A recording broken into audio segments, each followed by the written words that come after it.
wannan lokaci, da fatan kuna cikin ƙoshin lafiya. Ni ne naku, amininku, abokinku, ɗan uwanku, masoyinku, Malam Rabi Ibrahim Daushe masu ruwan da bai bayyana.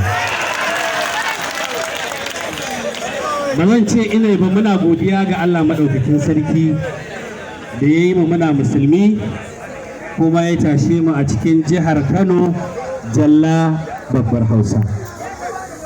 Ina wa Kanawa fatan alkhairi kamar yadda suke min ala kulli halin, kuma ina miƙa ta'aziyyar mai gidana wanda shine usulina a cikin wannan masana'anta, shine Alhaji Rabilu Musa dan Ibro.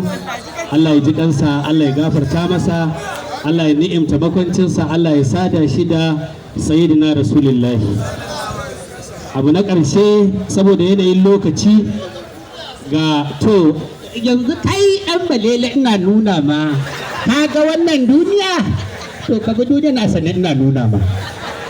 To saboda haka ina ganin saboda yanayin lokaci, tunda dai mun fito an gaisa an sada zumunta, to abu na biyu kuma shine mu ci gaba da hidima, kwalliya ta ci gaba da biyan kudin sabulai, tun daga mutane a zaune, kuma yana da kyau a biya su tukuicin abin da suka biya a bakin gate.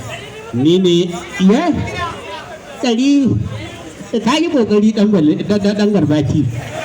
To saboda haka ina ganin ga Malam Tanimu mai dambun nama, mai gidana ne kuma malamina ne, ya koyar da ni, sannan kuma mai gidana ne a diramance. Kasan abubuwan ne suka lalace, wani lokaci ba ma faɗa, amma harkar fim da kake kallanta wata aba ce wata tana da faɗi, duniya ce mai zaman kanta.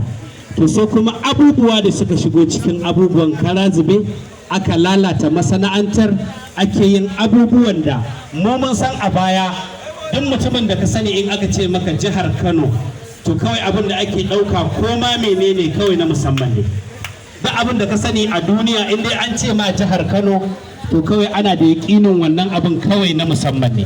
To abubuwa ne da yanayin rayuwa da kuma canji da wasu abubuwa ne da sauransu, amma mun san har gobe in dai Kano ce, ruwa na maganin dauɗa, mun sani. Saboda haka wani alfanu da albarka ce da take da shi tun usuli, kuma alfarmar annabi yana nan daga nan har ƙarshen ta, haka zai zama insha Allah. Saboda haka idan an gama gabatar da yan raye-raye, za mu zo mu gabatar da ramar mu a takaice, ta zama kamar ta awa ɗaya, yanda za mu ja kuma a yi fashin baki, ko ba haka bane. Kuma mun sani dai tun daga iyayen gidanmu kuma malamanmu a cikin masana'antar za su nuna mana layukan da za mu kulle. Ina yi muku fatan alkhairi. Ni ne naku Malam Daushe, naku dan gidan sahuran nan, kuma kaji masu ruwan dan waken nan. To amma dai abin da nace da ke yanzu tsakaninki da Allah hajiyan da'i, wannan irin gora ne to kaji wancan. Lala ba shanu da Allah ƙara ba shanu a ji babban tafi. Ma Rabiu, Alhaji Rabi Ibrahim Daushe tare da Alhaji Tanimu.